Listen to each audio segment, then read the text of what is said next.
സംഭവം നല്ല ചില്ലായിട്ടുണ്ട്. ഇതിന്റെ ഗ്രേവിയൊക്കെ അടിപൊളിയായിട്ട് ഇതിനെ പറ്റിയിട്ടുണ്ട്. ഒരു മിനിറ്റ് ഇപ്പൊ പറയാം.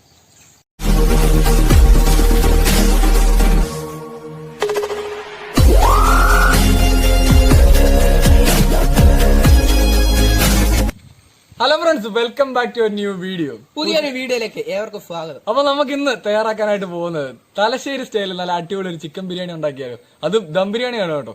അപ്പൊ നമുക്ക് നമ്മുടെ വീഡിയോയിലേക്ക് കിടക്കുന്നതിന് മുമ്പായിട്ട് ഞങ്ങളുടെ ചാനൽ നിങ്ങൾ ആദ്യമായിട്ടാണ് കാണുന്നതെങ്കിൽ ഞങ്ങളുടെ ചാനൽ ദയവായി സബ്സ്ക്രൈബ് ചെയ്യുക. സബ്സ്ക്രൈബ് ചെയ്തതിനു ശേഷം തുടർന്നുള്ള ബെല്ലൈക്കൺ കൂടെ എനേബിൾ ചെയ്ത് കഴിയുമ്പോൾ ഞങ്ങൾ അപ്ലോഡ് ചെയ്യുന്ന വ്യത്യസ്തമായിട്ടുള്ള വീഡിയോകൾ നിങ്ങൾക്ക് നോട്ടിഫിക്കേഷൻ ലഭിക്കുന്നതാണ്. അപ്പോൾ നമുക്ക് ആ വീഡിയോയിലേക്ക് കിടക്കുന്നതിന് മുമ്പായിട്ട് നമുക്ക് കഴിഞ്ഞ ഗീവ് അവേയുടെ പരിപാടിയൊക്കെ നിങ്ങൾ കണ്ടു കാണുമെന്ന് വിചാരിക്കുന്നു. അപ്പോൾ ഒന്നാം സമ്മാനം കിട്ടിയവരുടെയൊക്കെ റിസൾട്ടും കാര്യങ്ങളും ഇതിന്റെ തൊട്ട് താഴെ ഞങ്ങൾ ഡിസ്ക്രിപ്ഷനകത്ത് ഇടുന്നുണ്ട്. അപ്പോൾ അത് നിങ്ങൾക്ക് കാണണമെന്ന് ആഗ്രഹം ഉണ്ടെങ്കിൽ ഞങ്ങളുടെ വ്യൂവേഴ്സ് എല്ലാവരും പോയി കാണുക. അപ്പം എല്ലാവർക്കും നമ്മുടെ വീഡിയോയിലേക്ക് സ്വാഗതം. അപ്പോൾ നമ്മുടെ വീഡിയോയിലേക്ക് കിടക്കാം. പത്തനംതിട്ട ജില്ലക്കാരന്റെ തലശ്ശേരി ബിരിയാണി ഉണ്ടാക്കിയാലോ. അപ്പൊ നമുക്ക് ആദ്യമേ ഒരു പാത്രം വെച്ച് കൊടുക്കുക. അതിലേക്ക് അല്പം വെളിച്ചെണ്ണ ആഡ് ചെയ്യുക. വെളിച്ചെണ്ണ ആഡ് ചെയ്യുന്നതിന് വേറൊന്നിനും അല്ല കേട്ടോ, നമ്മുടെ സവാള ഒന്ന് വറുത്ത് കോരി എടുക്കണം. നമ്മുടെ ബിരിയാണിയുടെ ഏറ്റവും അടിപൊളി സാധനമല്ലേ നമ്മുടെ സവാള വറുത്ത് കോരി എടുക്കുന്ന പരിപാടി. അപ്പൊ ഞങ്ങൾ അതിനായിട്ട് നമ്മുടെ ഇതിന് മൊത്തത്തിൽ എടുത്തിരിക്കുന്ന സവാളകളുടെ എണ്ണം 6 എണ്ണമാണ് കേട്ടോ. അപ്പൊ 6 സവാളയുടെ പകുതി 3 സവാളയുടെ അരിഞ്ഞു വെച്ചിരിക്കുന്നതാണ് ഞങ്ങളിപ്പം വറുത്തെടുക്കുന്നത്. അപ്പം ഇതൊന്ന് നല്ലതുപോലെ ഒന്ന് വറുത്ത് കോരി എടുക്കുക. ഇതിന്റെ അളവും കാര്യങ്ങളും ഈ വീഡിയോ കാണിക്കുന്നത് പോലെ തന്നെ അളവും കാര്യങ്ങളും എന്ന് പറഞ്ഞു കഴിഞ്ഞാൽ കൊണ്ട് ഒരു അല്പം ഉപ്പിടും ഇട്ട് വേണമെങ്കിൽ നമുക്ക് ഇതൊന്ന് പെട്ടെന്ന് തന്നെ വറുത്ത് കിട്ടും കേട്ടോ. അപ്പൊ ഒരു അല്പം ഉപ്പിടും ഇട്ട് വേണമെങ്കിൽ ഒന്ന് വറുത്തെടുക്കുക. അപ്പം നമ്മുടെ ഇതിന്റെ സവാളയുടെ കളർ ഒരു ബ്രൗൺ കളർ, ഇതേപോലത്തെ ബ്രൗൺ കളർ വേണം കിട്ടാനൊക്കെ ഉണ്ട്.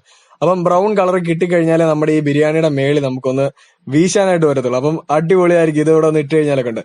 അപ്പൊ നമുക്ക് ഇതൊന്ന് വറുത്ത് കോരി എടുത്തതിന് ശേഷം നമുക്ക് അണ്ടിപ്പരിപ്പും കിസ്മിസും നമുക്ക് ഇതൊന്ന് വറുത്ത് കോരി എടുക്കാം.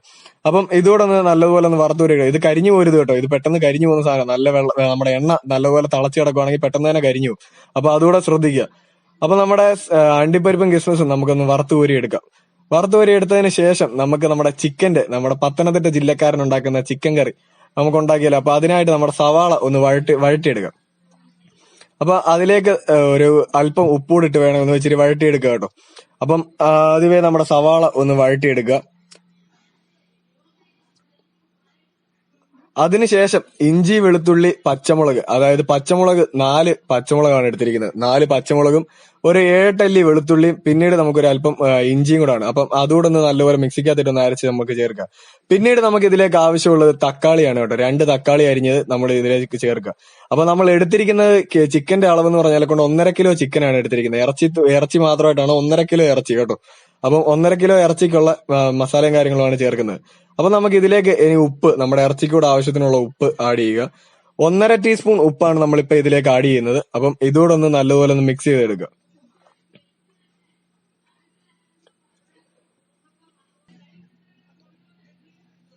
പിന്നീട് നമുക്ക് ഇതിലേക്ക് ചേർക്കേണ്ടത് നമ്മുടെ ഗരം മസാല. ഇതിന് തലശ്ശേരി ദം ബിരിയാണിക്ക് ഏറ്റവും അവർ ചേർക്കുന്നത് നമ്മുടെ ഗരം മസാലയാണ് കേട്ടോ. അപ്പം അതിന് നമുക്കൊരു 3.5 ടീസ്പൂൺ ഗരം മസാല കൂടി ആഡ് ചെയ്യാം. നമ്മുടെ ഗരം മസാല ആഡ് ചെയ്തതിനു ശേഷം നല്ലതുപോലെ ഒന്ന് മിക്സ് ചെയ്യുക. 3.5 ടീസ്പൂൺ ആയിട്ട് അത് മറക്കരുത്. 1.5 കിലോ ചിക്കന് 3.5 ടീസ്പൂൺ ഗരം മസാല. പിന്നെ ആവശ്യമുണ്ടെങ്കിൽ നമുക്ക് ഒരു അല്പം മുളക് പൊടിയും കൂടി ആഡ് ചെയ്യാം കേട്ടോ. അപ്പം ആവശ്യമുണ്ടെങ്കിൽ മാത്രം. അവർ ചെയ്യുന്നത് വെച്ച് ഇങ്ങനെയാണ് ചെയ്യുന്നത്. അപ്പൊ നമ്മൾ അതുകൊണ്ടാണ് ഇങ്ങനെ തന്നെ ചെയ്യുന്നത്. അപ്പം ഇതേപോലെ മിക്സ് ചെയ്തെടുക്കുക. മിക്സ് ചെയ്തെടുത്തതിന് ശേഷം ഒരല്പം മഞ്ഞൾപ്പൊടി, ഒരു 1/4 ടീസ്പൂൺ മഞ്ഞൾപ്പൊടി ആഡ് ചെയ്യുക. അതുകൂടെ ഒന്ന് നല്ലതുപോലെ മിക്സ് ചെയ്തെടുക്കുക.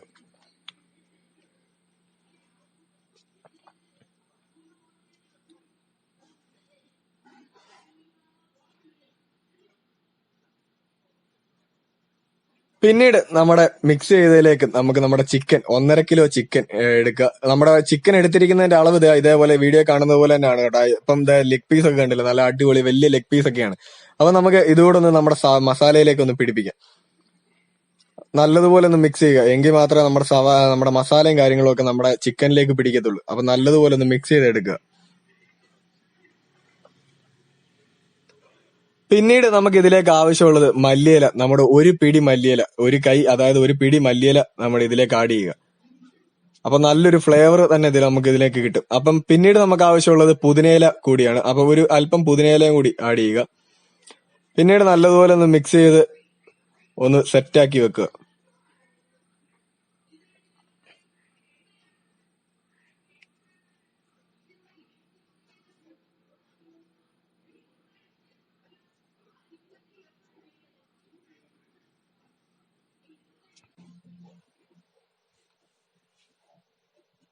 പിന്നീട് ഇതിന്റെ ഏറ്റവും അത്യാവശ്യമുള്ള സാധനമാണ് നമ്മുടെ വറുത്ത് കോരി എടുത്തിരിക്കുന്ന സവാളയുടെ ഒരു പകുതി ഭാഗം നമുക്ക് ഇതിലേക്ക് ആഡ് ചെയ്യുക.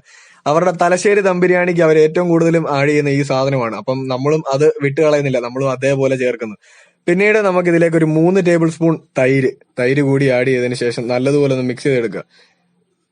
അപ്പൊ നമ്മുടെ തക്കാളി എല്ലാം നല്ലതുപോലെ വഴണ്ടു വന്നതിന്റെയാണ് അതിനകത്ത് വെള്ളം നല്ലതുപോലെ ഇറങ്ങിയിട്ടുണ്ട്. അപ്പൊ ഇതിലേക്ക് ഒരു അല്പം പോലും വെള്ളം നമ്മൾ ചേർക്കേണ്ടതായിട്ടില്ല കേട്ടോ.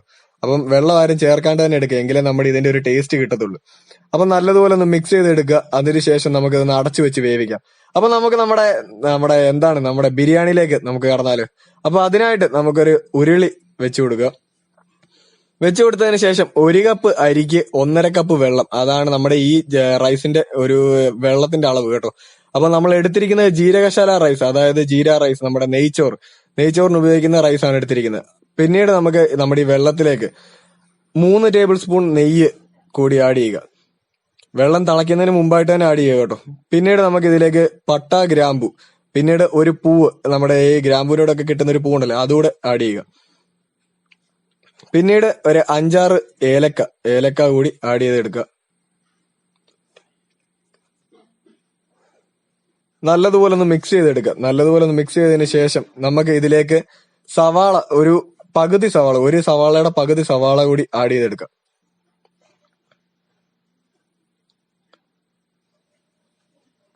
ആഡ് ചെയ്തതിന് ശേഷം നമുക്കൊരു അരമുറി നാരങ്ങ, ഒരു നാരങ്ങയുടെ പകുതി നാരങ്ങ നമുക്ക് ഇതിലേക്ക് ഈ വെള്ളത്തിലേക്ക് ഒന്ന് ആഡ് ചെയ്ത് കൊടുക്കുക. പിന്നീട് നമ്മുടെ ഈ വെള്ളം നല്ലതുപോലെ ഒന്ന് തിളച്ചു വരണം, എങ്കിൽ മാത്രമേ നമ്മുടെ ഈ അരി ഇടാനായിട്ട് പാടുള്ളൂ, അല്ലെങ്കിൽ വെറുതെ കിടക്കത്തുള്ളൂ, അത് വേവത്തില്ല കേട്ടോ. അപ്പൊ അതുകൂടെ ഒന്ന് ശ്രദ്ധിക്കുക. അത് നല്ലപോലെ ഒന്ന് മിക്സ് ചെയ്തതിന് ശേഷം നമ്മുടെ ഈ വെള്ളം തിളയ്ക്കാനായിട്ടൊന്ന് അനുവദിക്കുക.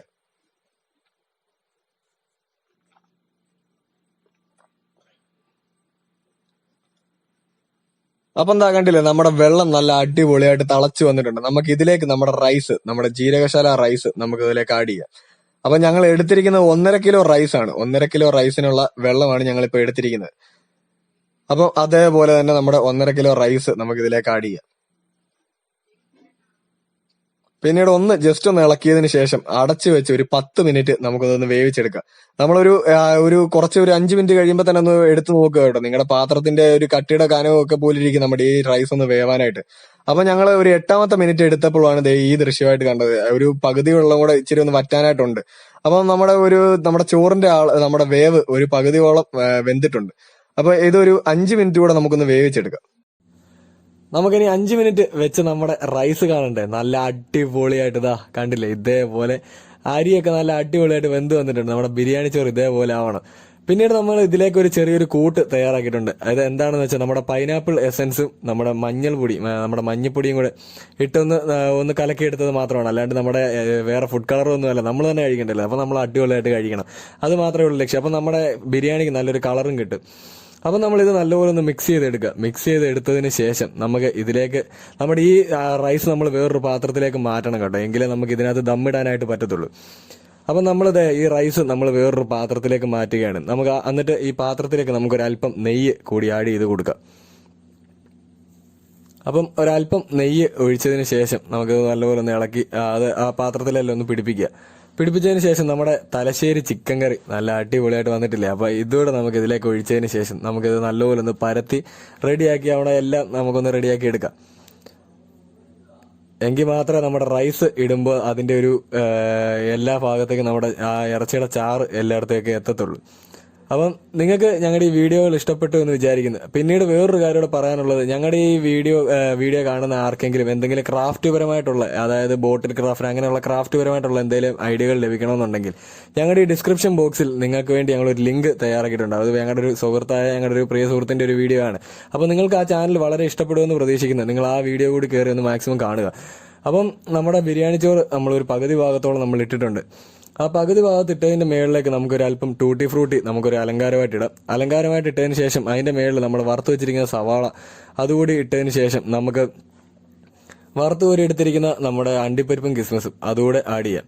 അതിനുശേഷം നമ്മുടെ ബാക്കിയുള്ള ബിരിയാണി ചോറ് കൂടി ആഡ് ചെയ്തെടുക്കാം. അപ്പം എന്താ, നമ്മൾ ബിരിയാണി ചോറും ആഡ് ചെയ്തെടുത്തിട്ടുണ്ട്. ബിരിയാണി ചോറ് ഇതാ ഇതേപോലെ നല്ലപോലെ വന്നിട്ടുണ്ട്. ഈ ബിരിയാണി ചോറ് വേറൊന്നും കൊണ്ടല്ലോ കേട്ടോ ഇങ്ങനെ കട്ട പിടിച്ചിരിക്കുന്നത്. ഈ ബിരിയാണി ചോറ് നെയ്ച്ചോറാണ്. അതുകൊണ്ടാണ് ഞാൻ പറഞ്ഞത് ജീരകശാല റൈസിന്റെ ഒരു പ്രത്യേക സ്വഭാവമാണ് ഇങ്ങനെ ഒരു കുഴഞ്ഞു വരുന്നത് ആണെന്ന് തോന്നുന്നു. ഞങ്ങൾ മാക്സിമം നോക്കിയത് എന്തെങ്കിലും പറ്റുന്നുണ്ടോ നോക്കി. പക്ഷെ അത് കുഴഞ്ഞ് കട്ടയായിട്ട് തന്നെ വരികയാണ്. അതപ്പം നിങ്ങളൊന്ന് ശ്രദ്ധിക്കുക കേട്ടോ. അപ്പോൾ നമുക്ക് ഇതിന്റെ മേളിലേക്ക് നമുക്ക് ബാക്കിയുള്ള അലങ്കാരങ്ങളും കാര്യങ്ങളും എല്ലാം ഒന്ന് സെറ്റ് ചെയ്യാം. അപ്പം ടൂട്ടി ഫ്രൂട്ടി നമ്മുടെ ഉണക്ക മുന്തിരിങ്ങയും പറങ്ങാണ്ടിയും എല്ലാം ഇട്ടു. പിന്നെ അതിനുശേഷം സവാള വറുത്ത് വെച്ചിരിക്കുന്ന അതുകൂടി ആഡ് ചെയ്തതിന് ശേഷം നമുക്കൊരല്പം നെയ്യ് ഇതിന്റെ മേളിൽ കൂടെ ഒന്ന് കവർ ചെയ്തെടുക്കാം. അപ്പം ഒരല്പം നെയ്യും കൂടി ആഡ് ചെയ്തതിന് ശേഷം നമുക്കിതൊന്ന് ദമ്മിടാം. ദമ്മ് ഞങ്ങൾ അങ്ങനെ കനലും കാര്യങ്ങളും ഒന്നും മേളിൽ ഇടുന്നില്ല. നിങ്ങൾക്ക് അങ്ങനെ താല്പര്യം ഉണ്ടെങ്കിൽ ഈ നമ്മുടെ വക്കിന് കുറച്ച് മൈദമാവ് കുഴച്ചതിന് ശേഷം ആ വക്കത്തെല്ലാം ഒന്ന് വെച്ച് പാത്രം മേളിൽ എയർ ടൈറ്റ് ആയിട്ടൊന്ന് ഇരുന്നാൽ മാത്രം മതി. നമ്മളപ്പോൾ എയർ ടൈറ്റ് ആയിട്ടുള്ളൊരു പാത്രം ഉള്ളതുകൊണ്ട് നമ്മൾ വേറൊന്നും ചെയ്യുന്നില്ല. അപ്പം ഇതേപോലെ ഞങ്ങളൊരു പാത്രം വെച്ച് ദമ്മിട്ടൊരു 5 മിനിറ്റ് കൂടെ വെക്കുകയാണ്. അപ്പോൾ ആ ഇറച്ചിയും അതിൻ്റെ ഒരു ഫ്ലേവർ എല്ലാം അതിലേക്ക് പിടിക്കും. അപ്പം നമ്മുടെ ബിരിയാണി ചോറ് നമ്മൾ അടിപൊളിയാക്കി എടുത്തിട്ടുണ്ട്. കണ്ടില്ലേ, കാണുമ്പോൾ തന്നെ കൊതിയാണ്. അപ്പം അതേപോലത്തെ നമ്മുടെ ബിരിയാണി അടിപൊളിയാണ് കേട്ടോ. നമ്മുടെ തലശ്ശേരി ബിരിയാണി നമ്മൾ പത്തനംതിട്ട ജില്ല ഉണ്ടാക്കിയത് ഇതേപോലെ ഇരിക്കും, അടിപൊളിയാണ്. അവരും ഈ റൈസ് തന്നെയാണ് ഉപയോഗിക്കുന്നത്. അതുകൊണ്ടാണ് ഞങ്ങളും ഈ റൈസ് തന്നെ സ്പെഷ്യലൈസ് ചെയ്തിരിക്കുന്നത് കേട്ടോ. അപ്പം വേറെ ഒന്നും വിചാരിക്കണ്ട. അപ്പം നിങ്ങളുടെ ഈ സാധനം ഉണ്ടാക്കി നോക്കുക. അപ്പോൾ നമുക്ക് ഇതൊന്ന് ടേസ്റ്റ് ചെയ്ത് നോക്കണ്ടേ. ടേസ്റ്റ് ചെയ്ത് നോക്കുന്നതിനായിട്ട് നമുക്കൊരു വേറൊരു പാത്രത്തിലേക്ക് ആദ്യമേ ഒന്ന് സെർവ് ചെയ്തെടുക്കാം. അപ്പോൾ ഇത് നല്ലപോലെ ഒന്ന് മിക്സ് ചെയ്തെടുക്കുക.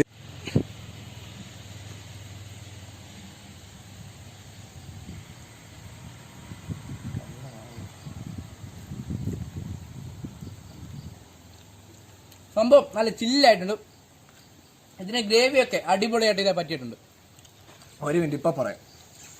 ഞങ്ങളുടെ ഈ സംഭവം നിങ്ങൾക്ക് ഇഷ്ടമായി എന്ന് വിചാരിക്കണമെങ്കിൽ നിങ്ങൾ ഈ സാധനം ഉണ്ടാക്കിയാൽ മാത്രമേ പറ്റത്തുള്ളൂ കേട്ടോ. അടിപൊളിയാണ്. അപ്പൊ സാധനം ഉണ്ടാക്കിയിട്ട് ഞങ്ങളുടെ താഴെ ഡിസ്ക്രിപ്ഷനിൽ അല്ല കമന്റിൽ ഞങ്ങൾക്ക് അറിയിക്കുക. ഇതേപോലെ സംഭവം നിങ്ങൾ ഉണ്ടാക്കിയിട്ട് ഇഷ്ടപ്പെട്ടോ ഇല്ലെന്ന് അറിയിക്കുക. ഇഷ്ടപ്പെട്ടില്ലെങ്കിൽ ഞങ്ങളുടെ നമ്പർ താഴെ കൊടുത്തിട്ടുണ്ട്, വിളിച്ചോ കേട്ടോ. സംഭവം അതേപോലെ വേറൊരു ലെവൽ തന്നെയാണ്. അപ്പം നിങ്ങൾ ഈ വീഡിയോ മാക്സിമം ആളുകൾക്ക് ഷെയർ ചെയ്യുക. ഞങ്ങളുടെ അടുത്തൊരു വീഡിയോ ആയിട്ട് വീണ്ടും കാണാം. അപ്പം ഞങ്ങളുടെ ചാനൽ മറക്കാതെ സബ്സ്ക്രൈബ് ചെയ്യുക കേട്ടോ. ആരും വിട്ടുപോകരുത്. അപ്പൊ നമുക്ക് അടുത്തൊരു വീഡിയോ ആയിട്ട് വീണ്ടും കാണാം. അപ്പൊ ശരി, സൂ.